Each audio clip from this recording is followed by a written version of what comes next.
What should I do if it hurts after I run, but not during? Now, this is a really common question. In fact, I've been asked this a few times just this week from our runners that we're working with at the minute. And it's really important that we get this right and we understand how to proactively manage what I call latent pain. So, pain that is delayed from the time when you're running, it's the pain that you get afterwards, either later that day or the following morning. It's really important that we manage that correctly. And this is because if we're dealing with an active injury at the minute, so we're trying to rehabilitate an injury and get you back to full training, then we need to be very precise about how much stress we allow each run to put on the injured area. If a given run puts more stress through that area than it's ready to adapt to, then that's going to irritate it, make it angry, and make it more likely to hurt more the following run. However, if we underdose it and we don't put enough stress on the injured area, then what's going to happen is that tissue, that structure is going to get weaker and less resilient to stress in the future. So the key is to get into that adaptive zone. So with each run and with each week of training, with each month of training, we're putting the amount of stress on the injured structure that is not so much that it irritates it, but not so little that it allows it to get weaker.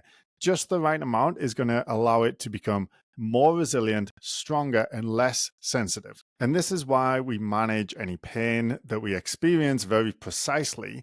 And we also want to account for latent pain. So latent pain is pain that is delayed from when you did the run. So let's say you did a 30-minute run and you had absolutely no pain during the run, but then you had pain maybe later that day, a couple of hours later when you got up after sitting for a while, or you had pain that evening, or you had pain the following morning, either getting out of bed or going down the stairs in the first thing in the morning. This we would call latent pain or delayed pain. So first off, before we get into what we're going to do about it, I'm just going to talk quickly about why it happens, because it's a little confusing, right? Why doesn't it just hurt at the time? It would make this whole thing easier to manage because we can just respond to however it is behaving at that time. However, that's not the case very often, and more commonly with certain conditions, the pain will be delayed by a few hours or till the following morning or till the following day. It's not usually more than that. And there are many different explanations for why this happens. I'm going to give you three. This isn't an exhaustive list. There are certainly others that I can think of. I'll give you three common examples. So one would be like a physiological explanation. So if we take something like shin splints, which is irritation or inflammation of the outer layer of bone in the shin, which is your tibia. What can happen when you're running, you might do a 30-minute run, and you don't feel any pain in your shins whatsoever. But then later that day, when you're walking around, you can feel a mild pain in the shin. And what's happened is you've caused a little inflammation during the run that hasn't accumulated to the right level where you can actually perceive it until later. That's why the pain comes on later and not at the time. Another explanation would be more mechanical. So a good example of this one, although the others, would be plantar fasciitis. So the plantar fascia is a connective tissue that runs along the sole of the foot and helps to support the arch of the foot. A very common injury in runners in plantar fasciitis, and that is an irritation of that plantar fascia where it originates at the heel bone. And a really common presentation of plantar fasciitis is that maybe it hurts for the first minute or two during that 30-minute run. Then it goes away entirely and you can't feel it at all. But then the following morning when you get out of bed, you feel it really badly for the first few steps. And often it's worse for the first few steps or the first few minutes or half an hour or so the following morning. And that is a very typical presentation for the plantar fascia type pain. Now, what's going on here is the plantar fascia, when you're asleep overnight, you don't have the weight of your body on your foot. So the foot kind of shortens effectively. And then when you get up in the morning, you put your foot down and you put your weight on your foot, that sort of splays the arch out of the foot, which stretches the plantar fascia. And that stretching of that sensitized tissue, that's what causes it to hurt more in the morning because it's all kind of stiff and short from not being stretched out overnight. Then you get up in the morning, you start stretching it out when you put your weight on it.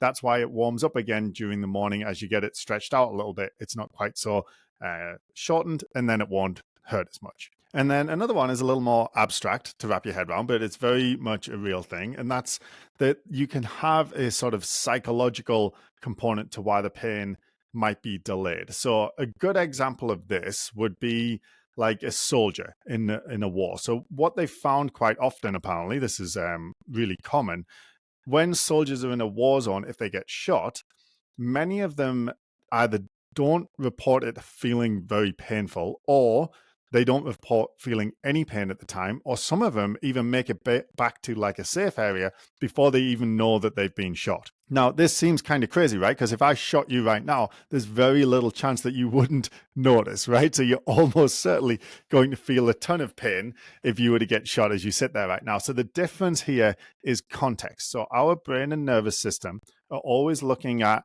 the entire situation.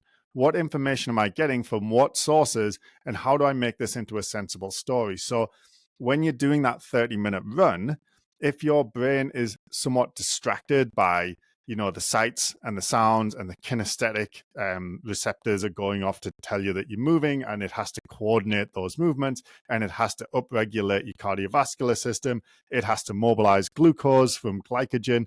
It has to suppress the digestive system. So it has to do all this stuff. So it's quite busy. And then pain messages related to the knee may not be perceived as important or as relevant during that time by your nervous system. And if they're not perceived as important or relevant, they won't be served up to your higher consciousness, and you won't feel it. So essentially what's happening with the nervous system is there's so much information, there's so much processing going on from all the different receptors all the time. We, in our conscious mind, are not aware of most of it. A nice analogy here is to think of like a company, like a big company like Microsoft or something, with a CEO, right? The majority of work that goes on at Microsoft, the CEO is not aware of, but they get reports from department heads and that kind of thing to give them a summary of what they need to know so they can decide what's important. And that's essentially the way the conscious mind works. So if the brain and nervous system perceive that the knee pain or messages related to pain are not that relevant in this circumstances, then you won't even feel it. And then you might feel it later when there's no distraction. So the following morning, you're walking down the stairs, there's no distractions from the running, then your brain will perceive the pain. So it's kind of like being distracted. But it's more a matter of nervous system prioritization. And this is actually very common, something I've observed, that runners who I've helped go into races where they really wanted to do the race, but the pain that we were seeing them for wasn't totally gone. And they still feel it on the training runs the week of the race, but the race itself, they don't feel anything.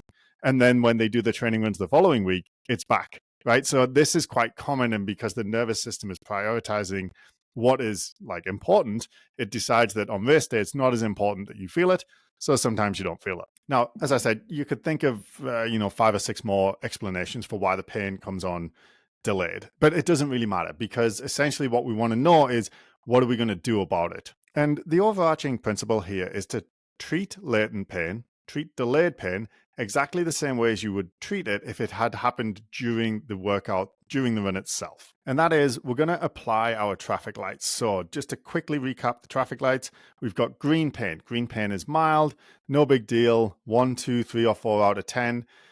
Mild pain, you can kind of ignore it. And green means go. So we're just going to keep going with the run. And if we feel it latent, we're just going to keep going with the training plan as it is. Now, if we contrast that with red pain, okay, so red pain is severe. So it's quite bad, maybe like 7, 8, 9 out of 10. And it sometimes makes you limp. That's a good indication that a pain is more of a red light type of pain. And what does red light mean? Red light means stop, right? So that run is above your current capacity because the pain is too severe. So that's telling us you're not ready for it. So you stop that run. And if the pain is delayed, then you're going to stop the plan that gave you that run, and you're going to modify it for a slightly different plan. And then orange light pain is in between, right? So that's that moderate kind of medium intensity pain. And that one's a bit more of a judgment call. It's a bit more nuanced. But essentially what we're going to do is proceed with caution, go slowly, just like at the lights. So we're not necessarily going to ramp up the training. We're not necessarily going to make the workout longer than we were intending. But at the same time, we're not necessarily going to pull the plug. We're not necessarily going to abandon the plan as it's laid out. So that's that orange zone. That is a lot of our pain in the adaptive zone is in that orange light region. So it's quite important that we manage that, precisely. And it's not something where I can say, oh, just do this or just do that. That's something that we have to work on an individual basis. So let's go through an example with like knee pain. and the 3 traffic lights, and we'll talk about like delayed versus immediate. So let's say you had green light pain immediately. So you do a 30-minute run. Halfway through, you get mild pain in your knee. What do? Well, it's mild, it's green. Green means keep going. So you just do your 30-minute run and you're done. Okay. What if you had a delayed pain? So let's say you do your 30-minute run and you had no pain whatsoever, but then later that day, you get up out of a chair and you feel a mild pain in your knee.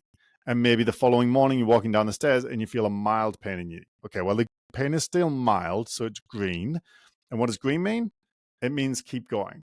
So it means whatever plan we've laid out for the next couple of weeks, you're going to continue on that plan and just track the pain as you go to make sure it's behaving the way we expect it to. But green means go. So we keep going with the plan for the next couple of weeks as it is. Other end of the spectrum, let's go with red. Okay, so you do a 30-minute run and your knee pain goes into the severe category. So it starts at green pain immediately. Then by 10 minutes, it's orange pain. And then by 20 minutes, it's severe. It's red light pain. What does red light mean? It means stop. Let's say it doesn't do that. Okay, so you do your 30-minute run and you have no pain whatsoever. But later that afternoon, when you get up out of the chair, for about 30 seconds or so, you're limping, right? So limping, generally speaking, indicates red light pain, so it's more severe. And that means that run, that 30-minute run, was a red light pain run for you. So you're not ready to do 30-minute runs, which means over the next 2 weeks, your training plan needs to reflect the fact that you get red light pain if you do 30-minute runs. You're not ready for them, and the training plan needs to be adjusted down accordingly. Orange one, as I said, is a little more tricky. Let's say you're doing the 30-minute run and you get moderate pain that lasts the whole time. Well, you're going to proceed with caution. You're going to finish the run, you're going to report on, you're going to track it over time. And then as long as that's trending in the right direction, meaning you can run further and further each week with the pain getting milder and more predictable, more comfortable, then we're probably good. However, it's trending in the other direction, we're probably going to change things.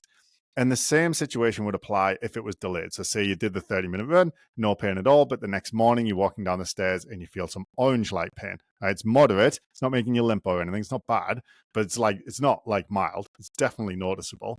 What are you going to do? Well, the next couple of weeks, what we're probably going to do is keep your training plan about the same as what we intended it, but record it and slow down potentially. So we might not, if we were planning to increase things, we might think, actually, let's just pump the brakes a little bit. Let's slow down and let the knee adapt to this current level of stress before we then progress it on to more stress. Now, as you can see, when you're in that adaptive zone, that orange zone, that's the most tricky, right? So if you are having pain that is not trending in the right direction, so whether it's your knee or your foot or your shin or whatever, if you are having pain either during your run or after you run, you're getting that latent pain and you're not sure exactly how to apply this system, because it's easy when it's green, it's easy when it's red, right? The rules are quite clear. The tricky bit is the orange pain, and sometimes you get pain that is there when you run that's green and afterwards it's orange, right? So you can have these little nuances. So if you want some help to fix this problem once and for all and get rid of it, and you want like an expert guide